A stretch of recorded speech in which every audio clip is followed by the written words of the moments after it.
Welcome everybody as we now today. Today is a very special TNA review.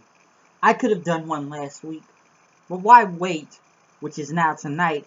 I welcome everyone to the brilliant, wonderful of Decay or Delete. And welcome to my TNA Impact Wrestling review as we kicked it off with Senor Benjamin saying that, no animals were harmed and everything, and do not try this on home, as Vanguard 1 was there also. We previewed from last week of, the Decay trying to kidnap King Maxwell from Reby, but we opened up the show with Reby playing the piano, and some guy was singing Jeff Hardy's new theme song, Brother Nero. They fade away and I classify myself as obsolete. Yes, obsolete. It is. Obsolete! Senor Benjamin was preparing the field of massacre with Hardy symbols as graves, as Matt Hardy and his mini army, I guess, now consume of Brother Nero, Senor Benjamin, Vanguard 1, Reby, and King Maxwell, as he told Senor Benjamin to prepare his personal zoo. But we go back to the Impact Zone with Mike Bennett out there saying he could have had the TNA World Heavyweight title last week if it wasn't for Moose. And, he says when he was a boy growing up, you don't bite the hand that feeds you. So he fired Moose and everything. And he paid him. But he messed up. And he says, you know what, you're out of here. I sent him a text. He's not coming back. And no one's going to stop him. Not Lashley, not Dixie, and certainly not Moose until Dixie Carter came out.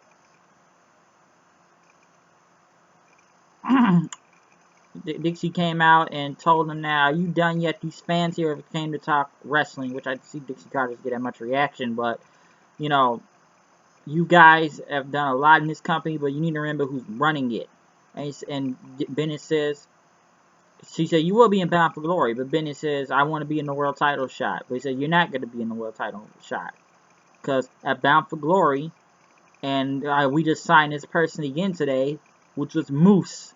As Moose came out doing his arm thing like this, the Moose as Dixie did also, he grabbed Bennett and put him on the top rope. Maria was about to hit him with her title, but Bennett and Maria escaped and got out of there then. So, we were setting up for Moose versus Michael Bennett at Bound for Glory.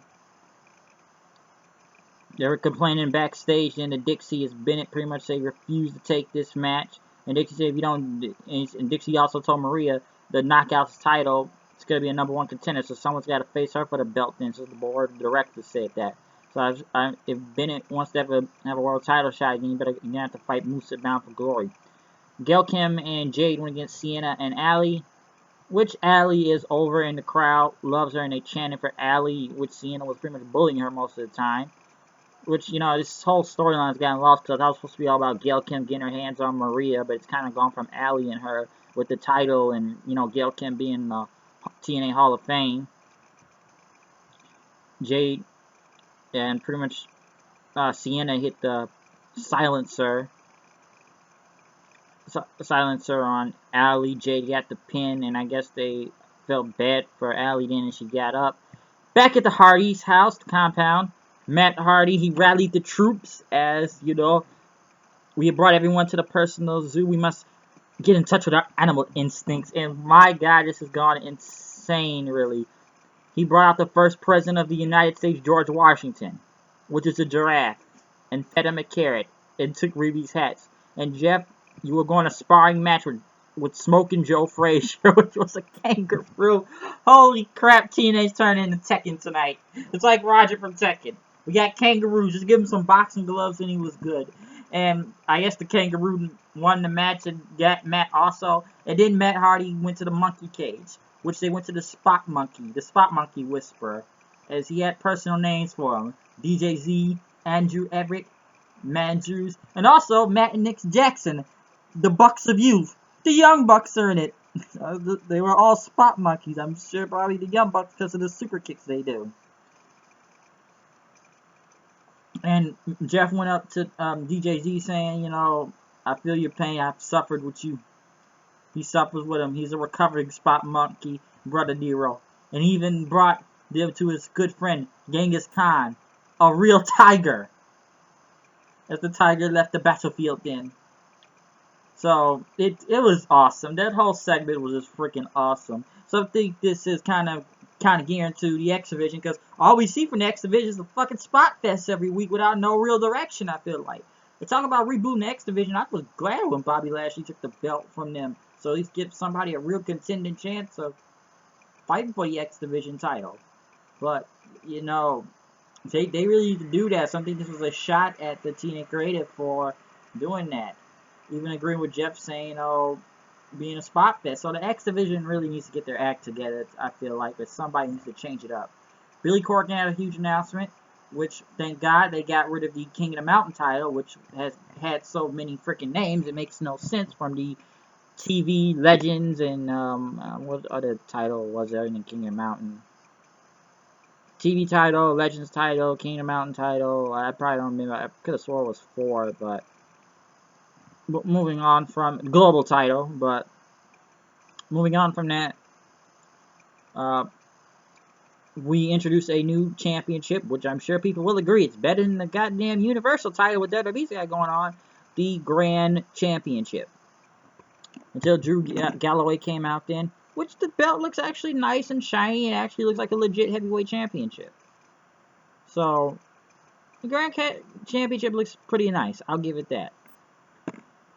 As people chanted, why Drew, why? Drew says I'm 6'5", I've turned 31, and I got 16 years wrestling experience, and I should be holding this championship right now. But Billy Corgan went on to say, like, you know, you're a great fighter and everything, but you gotta earn this title. We're not gonna play by politics. As they played a vignette of how this title will work and who will win it Bound for Glory, which is like a point system. There'll be 3 rounds with 3 minutes in it, and you can win by either submission or pin. If the time limit runs out through all 3 rounds, there will be a decision by some judges. But as Drew Galloway started to get pissed, Aaron Rex came out and he says, you know, it's not none of my business. He said, this is the fans, they're the business and everything. And he said he's going to be sending Galloway back to Scotland in a helicopter pretty much. As Corgan grabbed the title, he said, Aaron Rex, you're going to be making your debut next week on Impact. And Galloway, your match is up next. So, at least this whole, well, it's not King of the Mountain anymore, will go somewhere. Now they can just do some of the X Division, will be good. Braxton Sutter went against Galloway then. And, you know, it was a little bit confusing at first, but Galloway did win with a submission with the Iron Maiden and won the match. We gotta give it time, though, and see if it's good. I thought it was okay, so yeah. Back at Cameron, North Carolina, some dude was at a liquor store with a brown bag, and I guess he ran into Rosemary, which she was walking like a zombie out there and wanted to get at Rosemary. But the Decay jumped him, jacked his car, and left him there with his pants down. As a bitch said, I heard it's beautiful in Cameron this time of year. The press conference between Bobby Lashley and EC3 happened, which I don't know why they get this crowd. They didn't react that much. But as they brought both of them there, representing this promotion, EC3 said Bobby Lashley is a bully, he's an intimidator, he's a coward, he's disrespected the entire Vision, which was a dick move. And, you know, they said we were doing this dance since the UK over Kurt Angle when he beat him. As Bobby Lashley said, let's not talk about Kurt Angle, because I already beat him and I don't dance, but this company is under fire. From other wrestling promotions to other sports, even MMA guys like Conor McGregor there, running his mouth about them. And he says, I represent this company, I am a champion, I beat people, I eliminate people. He can defend this company against anyone. As EC3 went on to say that defending his company is a job that everyone has to do. And, you know, and he says you are one of the most dominant TNA World Heavyweight Champions of all time. As EC3 said he was coming for Lashley, and he will be a EC3 time World Heavyweight Champion. But Lashley laughed at EC3, this is a bodybuilder, I'm a fighter. And, you know, I've already defeated him as EC3, I'm fucking not, I guess, he said. I guess you can't read curse on YouTube, so I'm trying to watch that also now. Lashley pretty much went on, he said that I'm going to beat him at Bound for Glory. and he mocked the fans. You can all do your whoa, whoa song and everything, but he's bigger, he's bad, and he's going to kick EC3's ass. I've beaten everybody. I've beaten Kurt Angle, DJZ, Eddie Edwards, James Storm, Drew Galloway. He's beaten them all, and he's going to do the same thing to EC3 at Bound for Glory as they pretty much went up face to face. And I really did like this press conference, though. I'll say that. It was better than any old contract signing. Once again, Lashley shines on the freaking mic as usual, which was great. Wow, I don't know. Wait, what was the confidence he had when he was in WWE? What was that? As pretty much Lashley put his fist up and EC3 put his middle finger up at him, and then they started to brawl down the stairs then. They brawled with each other for a minute, which kind of went out to the outside, and Lashley threw EC3 into some pallets or something right by an ambulance as they helped him, say he's going to beat him at Bound for Glory, which was a really great segment. I'll give it that. Jesse Goddard's went against Eli Drake then. I'll be back.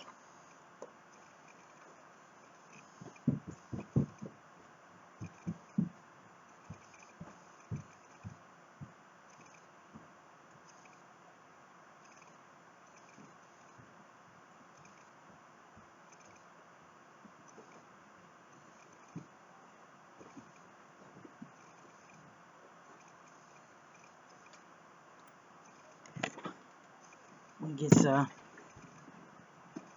Eli Drake. Gonna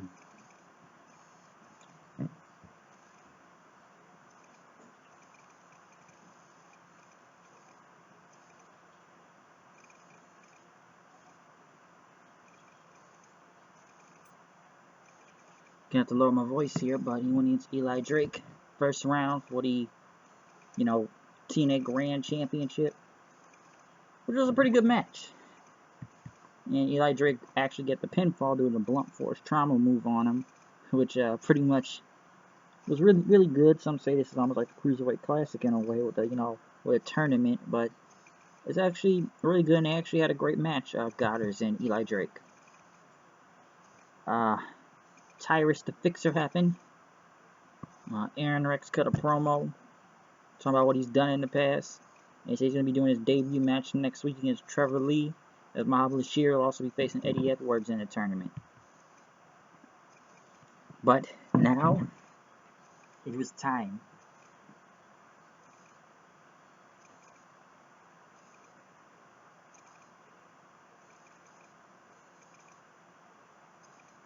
For Delete or Decay.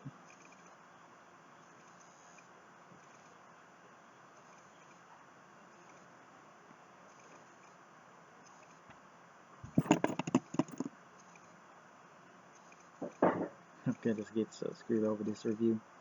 But Delete or Decay. What can I say about Delete or Decay? A lot. Which was insane. We kicked it off with Cena Benjamin digging the graves as Decay walked up to Benjamin saying, what are you digging and stuff? He says, pretty much, they said, he said, what are you digging? And Benjamin says, I'm digging your graves. They all had Delete on it. But it's the Decay.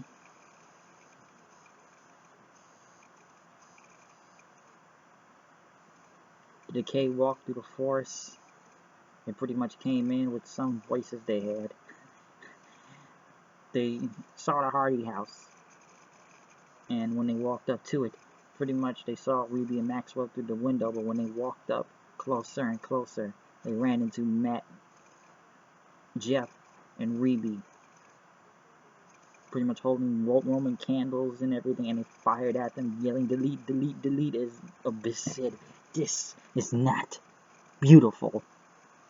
And holy crap, what a crazy thing they went. Matt told Ruby to go back to the home and protect Maxwell. As they chased after the Decay in, they hid behind a boat. Jeff drop kicked the boat, but as Cena Benjamin walked up to the boat, Brother Nero told him to go after Crazy Steve, and Matt went to go after Rosemary. Benjamin was coming to the boat, and he texted Matt until the return of the young hip Chicago Warrior right there. That's a brawler. Joseph freaking Park came back, and I got a pop for Joseph Park coming out there, which was insane. Asking if you see my brother Chris Abyss, as he was gonna hug him until Senor Benjamin tased him to the ground and put him in a bulldozer. As Jeff fought Steve into a pool where he literally choked him and almost left him for dead until Steve pulled him back, tried to pull him back in there, and they both ran off then. And Senor Benjamin, he dropped Abyss into the grave as Matt went through the forest looking for Rosemary. Pretty much when Senor Benjamin dug the grave and was putting the dirt on him, Abyss emerged and choked him in. This is so insane. But as Matt and Rosemary squared off, Abyss returned with the nail-board Janice. As Matt called Janice, vermin, and that her soul doesn't feel her. Abyss was about to hit Matt with the Janice until Jeff took a bullet for him and got hit in the stomach, which I thought would literally kill him. But Matt was down. His troops were winding down until Vanguard 1 came for the save. He fired so many rockets at them at the Decay as they ran off, pretty much setting a giant Hardy fire symbol, which looked cool as hell. It was cool, and surrounded the Decay. Rosemary took out Reby then, which I'm kind of mad they didn't show that. I don't know if it's because she had a baby and that kind of affected her health being a wrestler, but I don't know. As Vanguard 1 flew in to stop stop Rosemary then, and says, "Put the boy down, you witch," until Rosemary spit the mist into Maxwell. I guess Maxwell ran off then. Vanguard 1 was defeated by Rosemary until Rosemary tried to spit the mist into Matt Hardy. Then Matt Hardy sucked the mist in and spit it back out. What? This is insane. As pretty much after that, the Hardys, oh god. Matt pretty much did his little hollering thing as Rosemary ran away, and his son, I gotta give his son some credit. His son is an MVP, because the fact that he's 1 year old and didn't really react, and usually a 1 year old child will get scared of these things that walk around or cry or something. That kid shows professionalism for a 1 year old, Maxwell. But Jeff Hardy was on the ground in pain, and Crazy Steve and the Decay kidnapped Senor Benjamin and left, which ended the final deletion 2, which it's still, is it great as the first one? I don't know, but we had a whole bunch of action in the final deletion 2, folks. Let's get that straight. We had Joseph Park, we had Vanguard 1, we had Steve and Jeff fighting in the pool, Matt sucking in mist, Senor Benjamin, Roman candles, Hardy signs, graves. It's insanity, but it's a good insanity, and I know a lot of people liked it. I don't know if it did good in the ratings because the NFL rematch for football with the Broncos and the Carolina Panthers was on last night, but hopefully there was some good ratings. But if you didn't see the final deletion 2, I suggest everybody go see the final deletion 2. It was awesome, it was great, it's insane, and I promise you, you will have a great time enjoying it, just like the first one. But I had to give a review on this because of how great it was. But I'm out of here. I'll see you guys later. Peace out, and subscribe, all that. I mean, speaking on the whole YouTube thing that's been going on with the controversy with cursing and also, but final deletion 2, Decay or Delete. Hey, I bet part 3 will be at Bound for Glory. But I'm out of here. See you guys later. Peace out.